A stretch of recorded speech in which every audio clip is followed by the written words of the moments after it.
السلام عليكم السلام عليكم السلام عليكم ورحمة الله وبركاته. وعليكم السلام ورحمة الله. الحمد لله نحمده ونستعينه ونستغفره ونؤمن به ونتوكل عليه ونعوذ بالله من شرور أنفسنا من يهده الله فلا مضل له ومن يضلله فلا هادي له ونشهد أن لا إله إلا الله وحده لا شريك له ولا نذير له ولا مثيل له ونشهد أن سيدنا وسندنا وحبيبنا وطبيب قلوبنا وعلى آل سيدنا محمد وعلى آله وأصحابه وبارك وسلم. أما بعد فأعوذ بالله من الشيطان الرجيم. بسم الله الرحمن الرحيم. والذين إذا أنفقوا لم يسرفوا ولم يقتروا وكان بين ذلك قواما. صدق الله المولانا العظيم.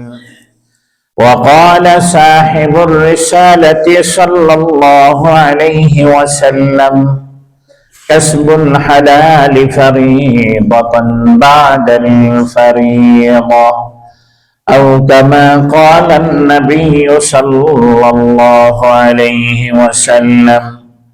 وصدق رسوله النبي الأمي الكريم، وصدق من الشاهدين والشاكرين، والحمد لله رب العالمین. حمد و تعریف اس خدا کی جس نے بخشا زندگی. حمد و تعریف اس خدا کی جس نے بخشا زندگی. درود سلام اس نبی پر جس نے سکھایا بندگی. بلغ العلا بکمالہ کشف الدجی بجمالہ. حسنت جمیع خصالہ صلوا علیہ وآلہ. اللهم صل على سيدنا ونبينا وشفيعنا وحبيبنا ومولانا محمد صلى الله عليه وعلى آله وأصحابه وبارك وسلم. الحمد لله ثم الحمد لله. আল্লাহ সুবহানাহু ওয়া তাআলা লাখো কোটি শুকর যে মহান পরওয়ারদিগার আলম আমার মতো অদম আদনা গোলামকে, আপনাদের মতো দিনদার পরহেজগার বান্দাদেরকে আল্লাহ তাআলার ঘরে আসার বসার সবচেয়ে 12 মাসের সবচেয়ে দামি মাস রমজান মাসের শেষ জুমাতুল বিদা আদায় করার জন্য আসার বসার যে তৌফিক মহান সত্তা আমাদেরকে দান করছেন, सर्व सजूद हुए ज़ुबान कलिमत शुक्र अदा करी बोली अल्हम्दुलिल्लाह। আল্লাহ সুবহানাহু ওয়া তাআলার দরবারে দরখাস্ত পেশ করি, আল্লাহ আমরা যে কয়েকখানা সালাতু সালাম পড়লাম, এই কয়েকখানা সালাতু সালামকে অগণিত গুণ অজস্র গুণ বৃদ্ধি করে আল্লাহর হাবিবের উপযুক্ত করে পূর্ণ মহাব্বতের সহিত সহি সহি করে শুদ্ধ করে যেভাবে তেলাওয়াত করলে আল্লাহ এবং আল্লাহর রাসূল সন্তুষ্ট হবেন এই তরিকা মোতাবেক সুলুক মোতাবেক সোনার মদিনার মধ্যে হাদিয়াতান পৌঁছাই দিন বলেন আমিন। আল্লাহ তাবারক ওয়া তাআলার দরবারে দরখাস্ত পেশ করি, এমন একটা মাস যে মাসকে আল্লাহ সুবহানাহু ওয়া তাআলা আল্লাহর নবীর মাধ্যমে মাগফিরাতের মাস ঘোষণা করেছেন, নেজাতের মাস ঘোষণা করেছেন, রহমতের মাস ঘোষণা করেছেন। এবং হাদিস শরীফে স্পষ্ট আকারে রয়ে গেছে, একটা গোত্রের নাম দিয়ে, তাদের বকরির নাম দিয়ে, বনু সেলিম গোত্র, তাদের যে বকরির পশম সবচেয়ে বেশি হয়, ওই জন্যই উদাহরণ তাদের বকরি দিয়ে দিছে। এই বকরির যেরকম পশম, বেশি পশম, অনুরূপ ভাবে প্রত্যেক মুহূর্তে মুহূর্তে আমি আল্লাহ সুবহানাহু ওয়া তাআলা এই মাসের মধ্যে বন্দাদের গুনাহ হতে মাফ করে বন্দাদেরকে জাহান্নাম থেকে মুক্তি দিয়ে জান্নাতি বানিয়ে দিই। এত অগণিত বনি সালিম গোত্রের বকরির যেরকম পশম তুমি গণতে পারবে না, হে নবী আপনি গণতে পারবেন না, অনুরূপ ভাবে আমি কত বন্দাকে এই মাসের মধ্যে প্রতি মুহূর্তে মুহূর্তে জাহান্নাম থেকে মুক্তি দিয়ে জান্নাতি বানিয়ে দিচ্ছি, এটার কোনো হিসাব নাই। ওই জন্য আল্লাহর কাছে দরখাস্ত পেশ করি, আল্লাহ আপনি এই মাসের মধ্যে আজকে শেষ লগ্নে চলে আসলাম, 30শে রমজান। এই শেষ লগ্নের মধ্যে আল্লাহ আপনি যাদেরকে ক্ষমা করছেন তাদের লিস্টের মধ্যে আমাদের নামটা উঠিয়ে দিয়েছেন। আল্লাহ আপনি যাদেরকে জান্নাতি বানাইছেন, লিস্টে দিয়েছেন, ওই লিস্টের মধ্যে আমাদের নামটা উঠিয়ে দিয়ে দেন। আল্লাহ যাদেরকে জাহান্নাম থেকে মুক্তি দিবেন, যে লিস্টে লিখছেন আল্লাহ ওই লিস্টের মধ্যে আমাদের নামটাও দিয়ে দিন। যত মুমিন বান্দাবাদী দুনিয়ার থেকে বিদায় নিয়ে গেছে, যত মুমিন বান্দাবাদী এখনো দুনিয়াতে জীবিত আছে, কিয়ামত পর্যন্ত আনেওয়ালা আমাদের জেনারেশন, পরবর্তী জেনারেশন, আল্লাহ সুবহানাহু ওয়া তাআলা ওদের সকলের সমস্ত গুনাহ খাতা মাফ করে দিক বলেন আমিন। অত্যন্ত দামি মাস শেষ হয়ে যাচ্ছে, কত কিমতি মাস, কত দামি মাস, এটা আমি ভাষা প্রকাশ করতে শেষ করতে পারবো না। কিন্তু এই দামি মাসের ইবাদত যদি আমি আর আপনি যদি কবুল করতে হয় আল্লাহর কাছে, কয়েকটা জিনিসের প্রয়োজন। তার মধ্যে আমি একদমই বলেছিলাম কয়েকটা আলোচনা, আজকে আরেকটা আলোচনা করি। আমি একটা হাদিসে মুবারাকা আপনাদের সামনে পেশ করছি। আল্লাহ নবী রাসূলুল্লাহ সাল্লাল্লাহু আলাইহি ওয়াসাল্লাম বলছেন, আসবিল হালালি ফরিয়াদাতুন বা'দাল ফরিয়াদা, যে ফরজগুলি আমরা আদায় করি, নামাজ, রোজা, হজ, যাকাত, বলে এই ফরজগুলির পরে সবচেয়ে অগ্রগামী যে ফরজটা, এটা হচ্ছে কাসবে হালাল, হালাল রুজি অন্বেষণ করা। এক বনি ইসরাইলের বহুত বড় এক আল্লাহর ওলি ছিলেন, মানে আল্লাহর ঘর জিয়ারত করছেন, মান্নত করছেন যে আল্লাহর ঘর জিয়ারত করার পর আমি একটু বাইতুল মুকাদ্দাসও দেখব। তখন আল্লাহর ঘর জিয়ারতের পরে উনি বাইতুল মুকাদ্দাসের জন্য রওনা দিবেন। এর আগে উনি খেজুর কিনতে গেছেন। খেজুর কিনতে গিয়ে যখন বস্তার থেকে খেজুর নিচে, আমাদের এখানে যে ট্রের মধ্যে রাখে না খেজুর, এখান থেকে নিতে গিয়ে একটা খেজুর বাইরে পড়ে গেছে। সে মনে করছে এটা তার যে ওজন মাপতেছে, তারপর আল্লাহর ওখান থেকে মনে হয় মাপার পরে পড়ছে। সে অতটুক গুমান করে, আন্দাজ করে খেজুরটা খেয়ে ফেলছে। তিনি বাইতুল মুকাদ্দাস চলে গেলেন। তখনকার সময় বাইতুল মুকাদ্দাসের মধ্যে একটা প্রথা ছিল, দিনের বেলায় ইবাদত করত মানুষ, রাত্রে বেলায় ইবাদত করো জিন্নাত, ফেরেশতা, এরা ইবাদত করত রাত্রে। যখন উনি গেলেন, এখানে নিয়ম নাই রাত্রেকালীন বাইতুল মুকাদ্দাসে কেউ থাকবে, নিয়ম নাই।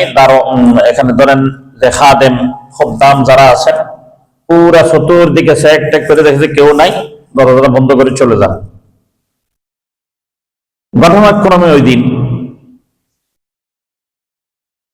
উনি যখন দেখলেন যে আমাকে প্রথম দিন বের করে দিছে, তো এখানে আমি ঢুকবো থাকবো কেমন, আমি তো বাইতুল মুকাদ্দাসের ভিতরে, ফেরেশতারা কেমনে নামাজ পড়ে এটা দেখতে চাই, জিন্নাতরা কেমনে নামাজ পড়ে এটা দেখতে চাই।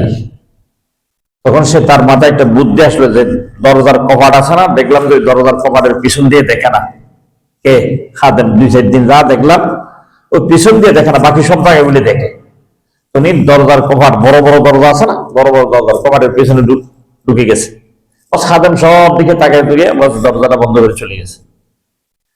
ফেরেশতার কাফেলা আসছে ইবাদত করার জন্য, তখন বলা বলি করতেছে এখানে তো মানুষ হয়ে গেছে। কেন উনি মানুষ না, উনি মানুষ না, উনি অনেক বড় আল্লাহর ওলি। একজন বলছে তুমি কি জানো আল্লাহর ওলি?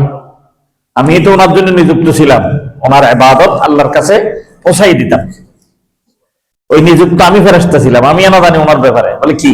বলে আজকে এতদিন, অর্থাৎ এটা 6 মাস লাগে বাইতুল্লাহ থেকে ওই মুকাদ্দাস বাইতুল মুকাদ্দাস পর্যন্ত যাওয়া, 6 মাসের রাস্তা হেঁটে যাওয়া।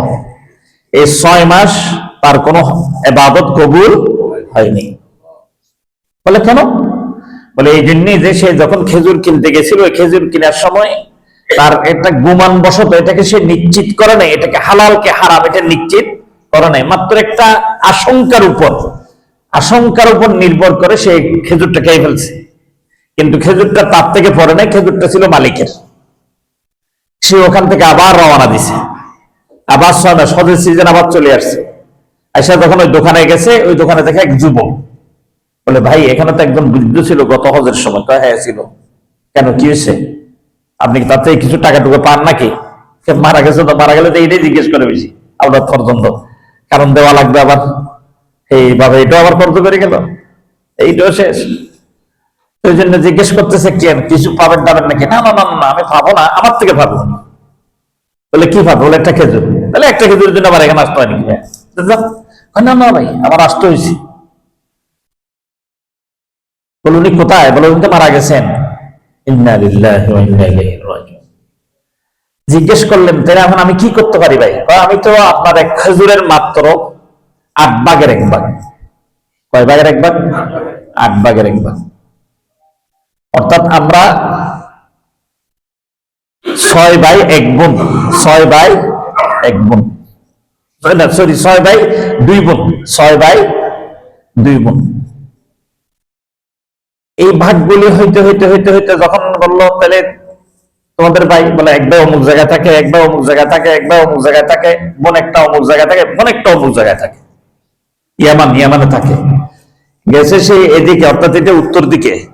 এখন ইয়ামান হচ্ছে যে বাইতুল্লাহ থেকে সোজা দক্ষিণ দিকে খাইছে, আবার ইয়ামান সফর করলো, তার বোনের এখানে গেল, বোনের পুরো ঘটনা শুনাইলো, শুনে মাপ টাপ চাইলো, চাই আবার হজ টজ করে আবার গেল বাইতুল মুকাদ্দাস। যখন গিয়ে দেখে এখন ফেরেশতারা বলা বলি করতেছে, হ্যাঁ এখন তার দোয়া কবুল হচ্ছে। এটা হচ্ছে হাদিস শরীফের ঘটনা। যদিও হাদিসটা নিয়ে অনেকজন অনেক কথা বলে, কিন্তু হাদিস শরীফে এই ঘটনাটা এই জন্যই বলা, কাসবুল হালালি ফারিয়াদাতুন বাদাল ফারিয়াদা। যদিও আমার নামাজের ফরজ বলছে, যাকাতের ফরজ বলছে, রমজানের রোজা ফরজ বলছে, কিন্তু এটা এই ফরজ যেগুলি আছে এগুলি কবুল হওয়ার জন্য এটার আগে, এই ফরজের আগে, ওই জন্য বাদাল ফারিয়াদা, ক্বাবলাল বাদাল ফারিয়াদা। ওই জন্য ভাই ও কসবে হালাল অত্যধিক জরুরি।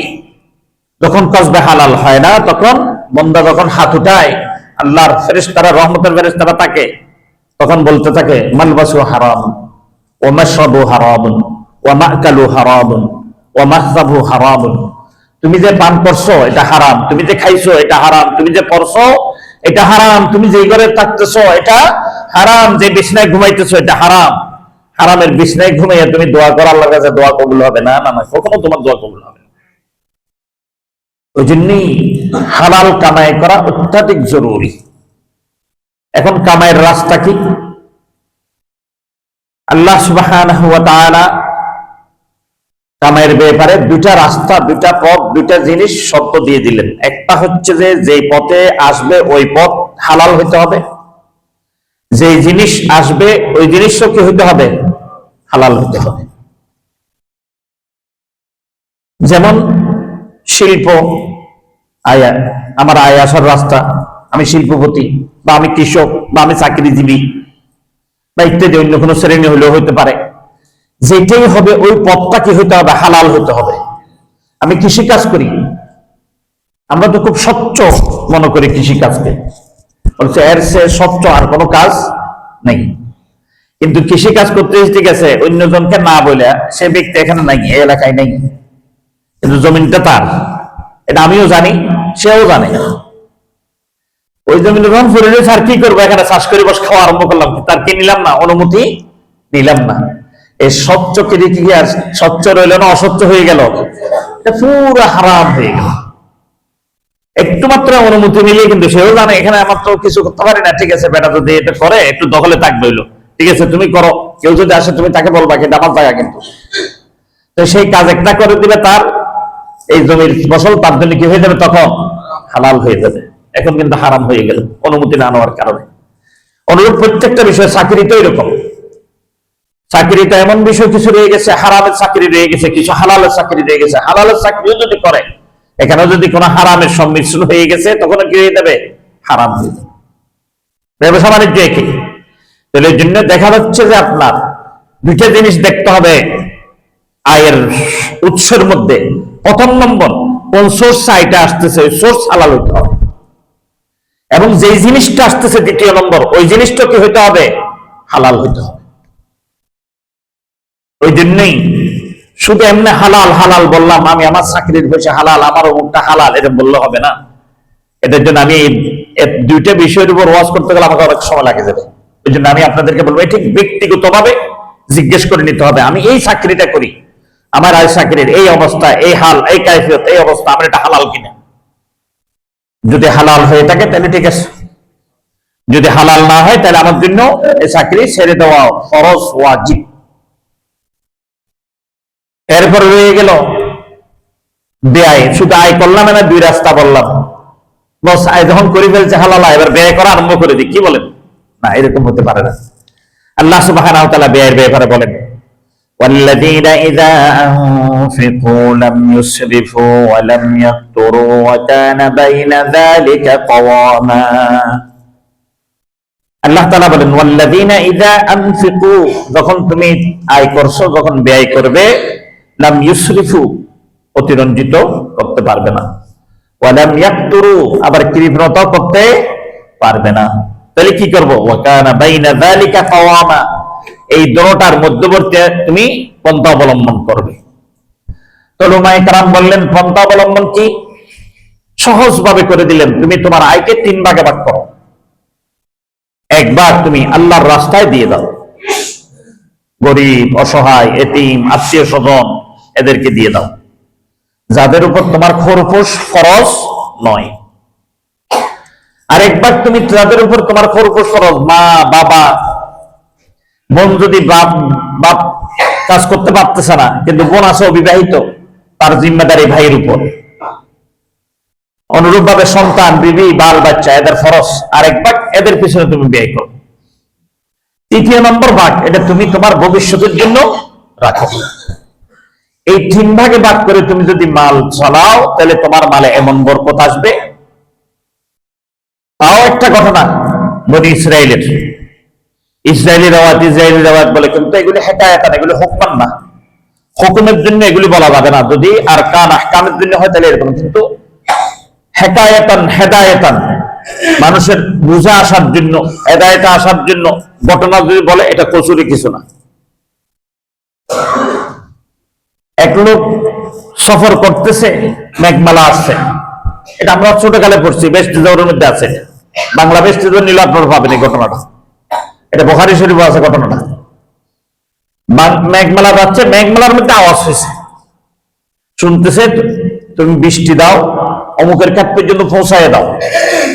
দেখে মেঘমালার দায়িত্ব দিতে একটা পাহাড়ে চলে গেছে, এখানে কোনো ক্ষেত কিছুই নেই, তার সে জুখিরে জমছে বৃষ্টি হয়েছে। বৃষ্টি হওয়ার পর দেখে বৃষ্টি সব পানি এক জায়গায় আসছে, আস্তে আস্তে আস্তে যাইতেছে, এও এখন শুরু করছে, দেখে কতটুক যায়, এটা কোথায় যায়। গিয়ে দেখে এক কৃষক কি করতেছে, তার কেটনিং যাইতেছে। তখন সে এখানে দেখলো পানি সোজা গিয়ে কৃষকের জমির মধ্যে ঢুকছে, ঢুকে সব জায়গায় সে এখন এই জায়গায় এই জায়গায় এই জায়গায় এই জায়গায় পৌঁছাই দিচ্ছে পানি। যখন তার কাজ শেষ হয়ে গেছে জিজ্ঞেস করলো, ভাই আপনি এমন কোন আমল করেন যে আমলের কারণে মেঘমালা আপনার নাম নিয়ে আপনার ক্ষেতের জন্য বৃষ্টি দেওয়ার জন্য বলছে, এটা কি? এটা তো আমি বুঝতে পারলাম না। আমার তো এরকম কোনো আমল নেই। বলে কেমন আমল নেই? বলে হ্যাঁ বাস্তব আমার কোনো এরকম কোনো আমল নাই।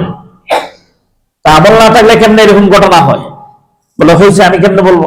বলে আচ্ছা তাহলে তুমি এই যে কৃষি কাজ করো, এইটা দিয়ে উৎপাদন দিয়ে তুমি কি করো? বলে হ্যাঁ এটা বলা যায়, এটা বলা যায়। বলে এটা কি? বলে আমি যে কৃষি কাজ থেকে যে আয়টা হয় এখানটা আমি এক অংশ দান করে দিই, এক অংশ আমি পরিবারকে খরচ বিরোধ দিই, আর এক অংশ আমি ভবিষ্যতের জন্য জমা করি। এই তিন ভাগে করে আমি চলতেছি। এভাবে চলার মধ্যে আল্লাহ তাআলা আমাকে বরকত দান করেন, আমি এই বরকত নিয়ে থাকি। আল্লাহ সুবহানাহু ওয়া তাআলা এই বরকতের মধ্যে যে বেটা দেখেন, এই বেটা দেখে ফেলছে মেঘমালা পর্যন্ত তার জন্য বৃষ্টি দিতে বাধ্য হয়ে যাচ্ছে, আল্লাহর হুকুম হয়ে যাচ্ছে। ওই জন্যই মধ্যপন্থা অবলম্বন করা, এটার মধ্যে এই জিনিসটা হচ্ছে মধ্যপন্থা অবলম্বন করা। অতিরিক্ত খরচ করবো না, একদম আবার কৃপণতাও করবো না। এক ভাগ আমি আল্লাহর রাস্তায় দিয়ে দিব দিনের জন্য, আমার আত্মীয় স্বজন অমুক সমুক যারা যারা আছে গরিব অসহায় এদেরকে সবসময় দিতে থাকবো। আর এক ভাগ আমি নিজের সন্তান, মাতা পিতা সন্তান আদি স্ত্রী পরিবার পরিজনের জন্য ব্যয় করব। আর এক ভাগ আমি নিজের ভবিষ্যতের জন্য কি রাখবো। এই তিন ভাগে ভাগ করে যখন মানুষ চলবে, আল্লাহ সুবহানাহু ওয়া তাআলা তার জন্য তার পরিবারটা, তার পরিবেশটা কি করে দেবে? জান্নাতি পরিবেশ বানিয়ে দিবে। এরপরে রয়ে গেলে এটা হচ্ছে যে আপনার মধ্যপন্থা অবলম্বন করতে খরচের খাত কি, খাতগুলি কি হইতে হবে। এখন আমি আপনাদেরকে খরচের খাতগুলি আপনাদেরকে বলি। প্রথম খাত ফরজ এবং ওয়াজিব, এটা অবশ্যই আদায় করতে হবে। ফরজ এবং ওয়াজিব। ফরজ কি? যাকাত ফরজ। ওয়াজিব কি? আপনার একটা সন্তান অসুস্থ হয়ে গেছে, আপনি বললেন আমার ছেলে যদি সুস্থ হয় জিলভার মসজিদে আমি কি দিব? 1000 টাকা আল্লাহর ওয়াস্তে দান করব। এই যে আপনি মান্নত করলেন মসজিদের জন্য, আপনি এটা মসজিদে পৌঁছাই দেওয়া, এটা ওয়াজিব। এরপরে হচ্ছে নফল দান সদকা, মাদ্রাসা মসজিদ ইত্যাদি ইত্যাদি জায়গায় দেওয়া, এটা হচ্ছে নফল দান সদকা, এটা করতে থাকবো। নিজের জন্য সাধ্য মতো খরচ করব। নিজের জন্য বলতে পরিবার পরিজনের জন্য যেটুকু আমার সাধ্য আছে অতটুকু আমি খরচ করব। এর অতিরিক্ত করতে যাব না, আপনার ঋণ করতেও যাব না, আবার সাধ্যের মধ্যে থাকার পরও কৃপণতা করতে যাব না। চতুর্থ নম্বর, আমার হালাল ইনকাম কোন গুনার কাজে ব্যবহার করা যাবে না। কেউ আসছে বলছে ভাই আমাদের তো এটা বলবো নি, বললে আর ফুটবল খেলা চলছে, ফুটবল খেলা ভাই ইন্টারেস্ট দিবি তো দেন না, একটু দিয়ে দিছে তো ফুটবল খেলা। হুজুর আমি তো এত বড় একজন পাকিস্তানের গ্রেট মুফতি, মুফতি তো কি মানি, উনি বলছে ফুটবল খেলা যায়, আপনি এখানে এসে ফিতিনি হুজুর না যায় বলতেছেন, গুনার কাজ বলতেছেন। প্রচলিত যেই কি ফুটবল খেলা, এই প্রচলিত ফুটবল খেলা হারাম।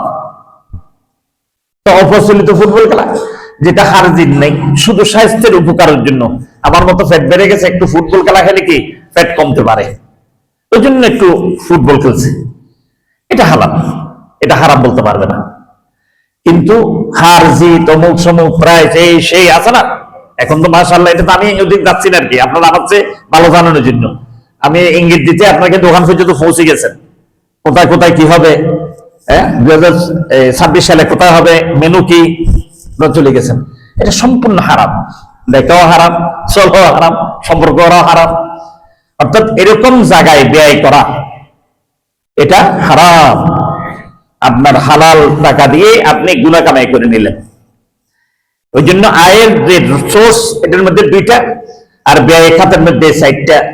এই জিনিসগুলি দেখে যখন মানুষ আয় ব্যয় করবে, আল্লাহ সুবহানাহু ওয়া তাআলা তার ইবাদতের জন্য মুহূর্ত নিবে না, সেকেন্ড যাইতে দেরি।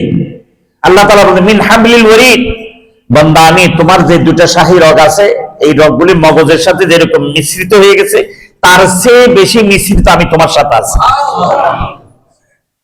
তুমি বান্দা ইবাদতের জিহ্বা নাড়তে দেরি, এর পূর্বে আমি তোমার বান্দা তোমার ইবাদত কবুল করে নিব। ওই জন্য ভাইও অত্যাধিক দামি মাস চলে গেছে। যদি এরকম না হয়ে থাকে তাহলে আমরা তওবা করে নেব, আল্লাহর কাছে তওবা করে নেব, ভবিষ্যৎ যেন আমাদের আয় ইনকাম হালাল পথ হয় এটার চেষ্টা করে যাবো ইনশাআল্লাহ তাআলা। এখন আসেন কালকের কিছু কাজ আছে, মাত্র আর 15 মিনিটের মতো, দেখি যতটুকু পারি ইনশাআল্লাহ তাআলা। আল্লাহ নবী রাসূলুল্লাহ সাল্লাল্লাহু আলাইহি ওয়াসাল্লাম কালকের রাতের জন্য কিছু বলতেছেন কিনা বলেন। قال رسول الله صلى الله عليه وسلم من قام ليلة العيدين لله محتسبا لم يمت قلبه حين تموت القلوب।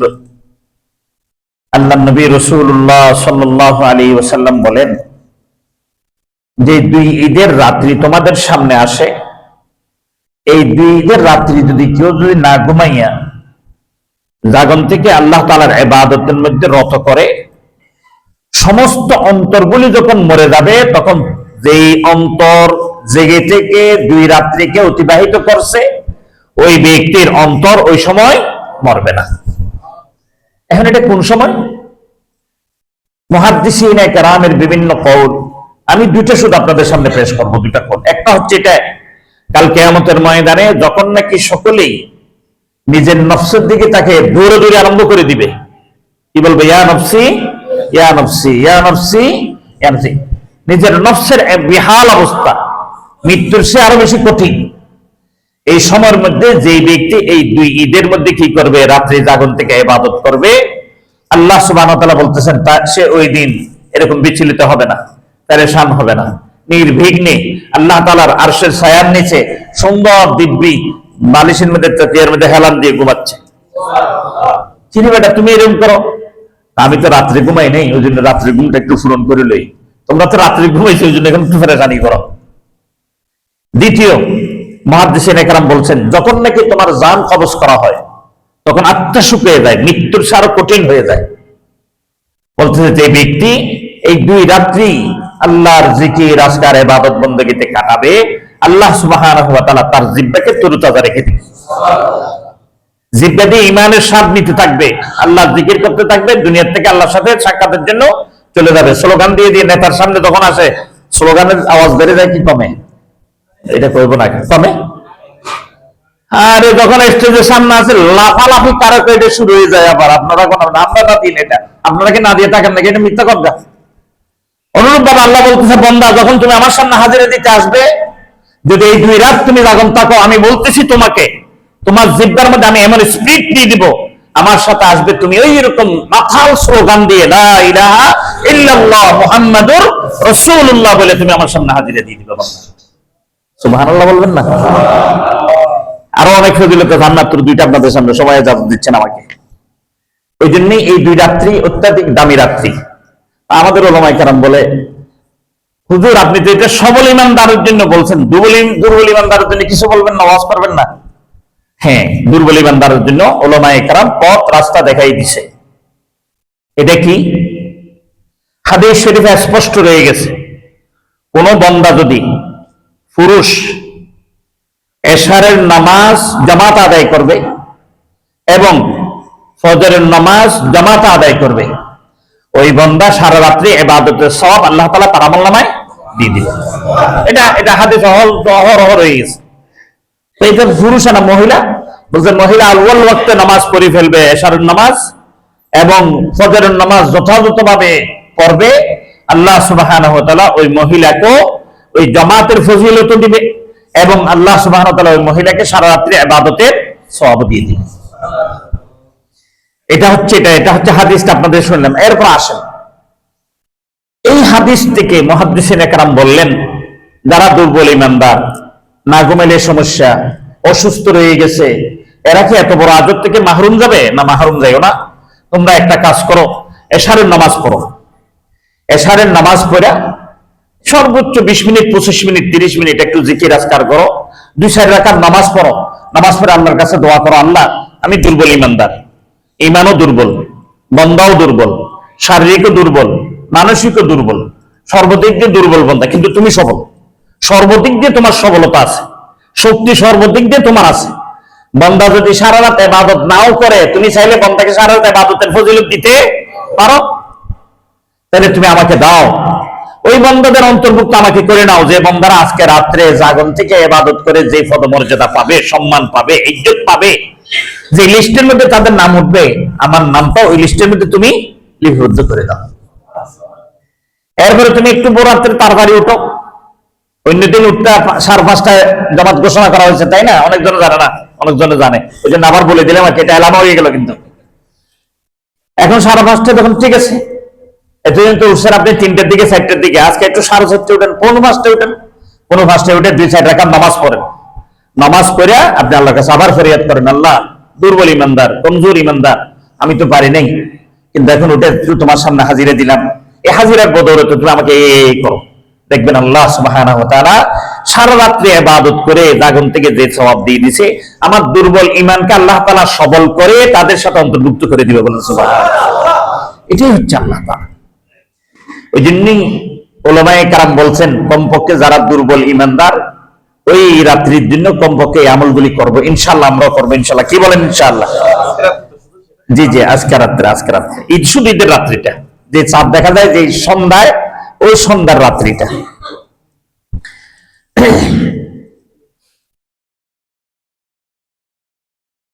এখন যেটা রয়ে গেছে ঈদের দোয়া, আমরা ঈদ মোবারক বলি, এটাও আছে, সমস্যা নেই, এটা বলতে পারবে না এরকম যদি কেউ বলে এটা ভুল হবে।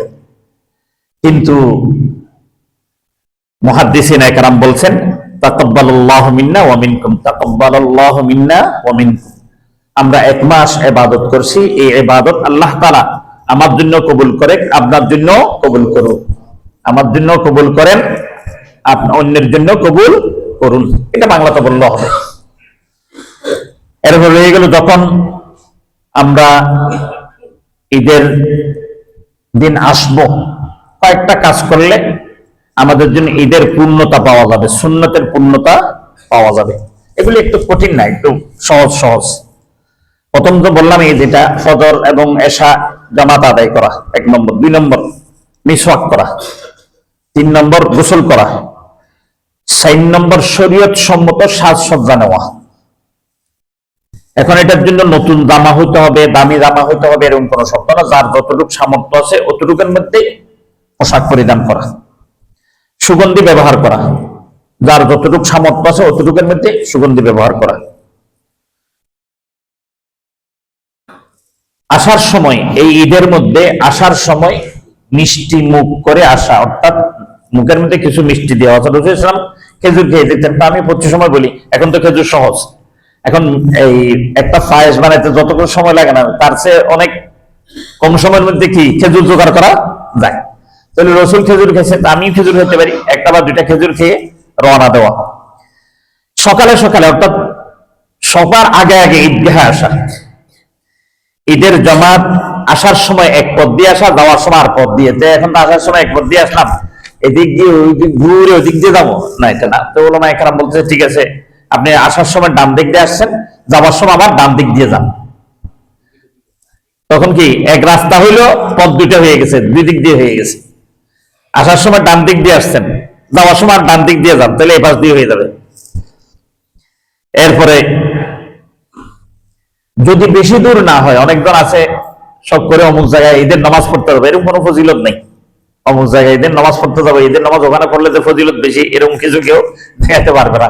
হ্যাঁ, কেউ যদি যাইতে পারে, কিন্তু যদি বেশি দূরত্ব হয় তখন তো গাড়ি নিয়ে যেতে হবে, আর যদি কাছে হয় তাহলে পায়ে হেঁটে আসা। কারণ ঈদগাহের মধ্যে যখন পায়ে হেঁটে আসতে থাকে, আমি ইনশাআল্লাহ আগামীকাল আর বলবো, ঈদের সময় আল্লাহ সুবহানাহু ওয়া তাআলা ফেরেশতাদের সাথে বলে, এই দুলের মতো সাহায্যে এটা কই যায়? কি বিয়ে করতে যাচ্ছে নাকি? কোন করে বিয়ে করবে? কোথায় কি করবে? বলে, না আল্লাহ বিয়ে তো করবে না, তো কি করবে? বলে, ওরা তো 30 দিন রোজা রাখছে, এখন ঈদগাহে যাচ্ছে আপনার সাথে একটু যোগাযোগ করার জন্য, কন্টাক্ট করার জন্য। কিসের কন্টাক্ট? বলে যে গুনাহ মাফের কন্টাক্ট করবে, জান্নাতের কন্টাক্ট করবে, জাহান্নাম থেকে মুক্তির কন্টাক্ট করবে আজকে। বলে, হ্যাঁ শোনো শোনো, তোমরা সাক্ষী থাকো, এই কন্টাক্ট না করার আগে আমি মঞ্জুর করে দিলাম। এটাই হচ্ছে যে এই ঈদের সবচেয়ে বড় দামি জিনিস। এই জন্য আল্লাহ সুবহানাহু ওয়া তাআলা আমাদের সকলকে পায়ে হেঁটে আসার তৌফিক দান করুক, বলেন আমিন। আর একটা কাজ, ওয়ালিতুকাব্বিরুল ইদ্দাতা ওয়ালিতুকমিলুল ইদ্দাতা ওয়ালিতুকাব্বিরুল্লাহ আলা মা হাদাকুম লাআল্লাকুম তাশকুরুন। দুই ঈদের মধ্যে তাকবীর বলা। ঈদুল আজহার মধ্যে তাকবীর হবে বড় আওয়াজে, ছড়া আওয়াজে, আর ঈদুল ফিতরের মধ্যে তাকবীর হবে আস্তে আস্তে। যখন আমরা আসতে থাকবো তখন আসার সময় এই তাকবীরটা পড়তে থাকবো, আল্লাহু আকবার, আল্লাহু আকবার, লা ইলাহা ইল্লাল্লাহু আল্লাহু আকবার ওয়ালিল্লাহিল হামদ, আল্লাহু আকবার, আল্লাহু আকবার, লা ইলাহা ইল্লাল্লাহু আল্লাহু আকবার ওয়ালিল্লাহিল হামদ, আল্লাহু আকবার, আল্লাহু আকবার, লা ইলাহা ইল্লাল্লাহু আল্লাহু আকবার ওয়ালিল্লাহিল হামদ। যে কয়েকটা আমল বললাম, এই কয়েকটা আমল ঈদের দিন ইনশাআল্লাহ আমরা আমল করবো ইনশাআল্লাহ তাআলা। এটা আমল করতে কোনো পয়সা খরচ হবে না, সময় ব্যয় হবে না, কোনো এটা এমন করবো, শুধু একটু নিয়ত করে নিব। নিয়তের উপর ইসলাম সবচেয়ে বেশি যে জিনিসটা দাম দেয় এটা হচ্ছে নিয়তের। কারণ আল্লাহ নবী রাসূলুল্লাহ সাল্লাল্লাহু আলাইহি ওয়াসাল্লাম বলতেছেন, লা ইয়ানজুরু ইলা আমওয়ালিকুম ওয়া আমালিকুম ওয়ালাকিন ইয়ানজুরু ইলা কুলুবিকুম ওয়া আমালিকুম। আল্লাহ নবী রাসূলুল্লাহ সাল্লাল্লাহু আলাইহি ওয়াসাল্লাম বলেন, লা ইয়ানজুরু, আল্লাহ তাআলা দৃষ্টি দিবে না, আমওয়ালিকুম, তোমার কি মালের দিকে, ধনের দিকে, সম্পদের দিকে, ওয়া আসাবিকুম, অর্থাৎ তোমার দিকে, তোমার শরীর কত সুন্দর, চেহারা কত সুন্দর কিনা, নূরানি কিনা, নুরানি, এটা দেখবে না। তাহলে কি দেখবে? আল্লাহ সুবহানাহু ওয়া তাআলা দেখবে, প্রথম দেখবে আমার অন্তর, আমার কলব, এরপরে দেখবে আমার কাজ। আমার কলবের মধ্যে কি নামাজ থাকে, রোজা থাকে, হজ জহাদ, কলবের মধ্যে নিয়ত থাকে। আমার নিয়তটা কেন কি? মানুষকে দেখানোর জন্য নামাজ? এটা আপনার এই অঞ্চলে একটু কম বুঝে, এই ওয়াজটা যদি সেটা হলে সবচেয়ে বেশি বুঝে। কারণ এই যে এখন যে রমজান আছে না, এত এখন ওয়াজ করতে হতে একটু কমলো, এত কমে নাই এখনো পর্যন্ত। মাশাআল্লাহ, শাড়ির লাইনের জন্য লাইনকে লাইন দিতে হয়, শাড়ি নিতে হইলে, লুঙ্গি নিতে হইলে। মানে বলেছে আরে অমুক না 10,000 মানুষকে শাড়ি দিয়েছে, বিশাল ধনী, যে এই কাম করছে এতে সব গেছে, হ্যাঁ তো গেছে। কথা বুঝেন না মনে হয়? ওই জন্যই নিয়তটা দেখবে, যদি নিয়ত ইখলাস হয়েছে এরকম যে আল্লাহ সুবহানাহু ওয়া তাআলা আমার উপর রাজি সন্তুষ্ট হইলেই হয়। আল্লাহ তাআলা রাজি রেজামন্দির জন্য, সন্তুষ্টের জন্য যখন বান্দা এই কাজগুলি করবে, তখন আল্লাহ সুবহানাহু ওয়া তাআলা বান্দাকে এর আজর পরিপূর্ণভাবে দিয়ে দিবে। বলুন সুবহানাল্লাহ।